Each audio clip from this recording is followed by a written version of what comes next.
Hi guys! So for today's vlog ay samahan niyo ako dahil meron po kaming pupuntahan at magse-celebrate kami ng birthday ni Ate Eva. Alam ko ay pupunta kami sa Banahaw. Bundok po siya guys. Ipapakita ko sa inyo kung gaano kalayo. So ayan nga guys, ginabi na nga kami. So kanina maliwanag pa nung kami ay paparon, pero nung nakita ko talaga guys, grabe, sobrang kitid ng daan, parang pabundok na talaga kami na ang pangit na talaga ng itsura. Pero kahit naman papano ay worth it naman siguro, hope so. So habang tinitignan ko yung palipaligid niya guys ay talagang bundok na at sobrang pataas na ng pataas yung tricycle na sinasakyan namin, super duper layo. At habang pinapanood ko ito guys, grabe, naliliyo ako. Feeling ko talaga parang sementeryo, char. Nung dito na na-part, akala ko malapit na talaga kami kasi sobrang taas na at sobrang talagang hirap-hirap na yung tricycle na aming sinakyan. Kasi sobrang ano talaga siya guys, bundok na bundok na. Ang pangalan po ng bundok na yun ay Banahaw po siya guys. May Malala. Yun ba yun? Basta, pero na-excite ako guys kung ano yung pupunta namin kasi kita nyo naman yung way na dinadaanan namin. Puro na lang mga ano ang palibo. Tapos, ayan, may nakita ako guys. Feeling ko talaga sobrang lapit na namin. So, ayun, habang tinitignan ko, tinatanong ko sila kung malapit na ba kami. Ang sabi nila sa akin ay sa harap na daw po nito. Kaya excited na talaga ako kung saan ba talaga kami pupunta. Grabe, ang dilim na. So, finally guys, so ito na. We meet our final destination. Wow!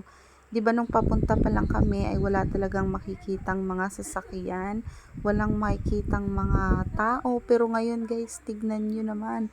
Sobrang daming sasakyan at may pa-guard pa, o 'di ba? Kung tutuusin guys, as in mano talaga to dito ngayon, maulan. Nahirapan nga ako dito mag-video guys kasi nga sobrang maulan. Kaya hindi ko na videohan yung pagpasok namin sa loob. So ito nga pala yung itsura ng kanilang loob. At this moment is nag-o-order na po guys at gutom na kami kasi alas 7 na po yata ito. Gutom na kami dyan at naghahanap pa kami kung ano aming orderin. And happy birthday to Ate Eva! So siya po ang nag-treat sa amin dito guys at nakarating kami dito sa napakalayong lugar. So ayan, iikotin ko lang tong lugar na ito para makita ninyo. Ganito po yung itsura niya. Meron po siyang mga fresh lettuce kasi meron din silang ganong klaseng mga pwede mong orderin.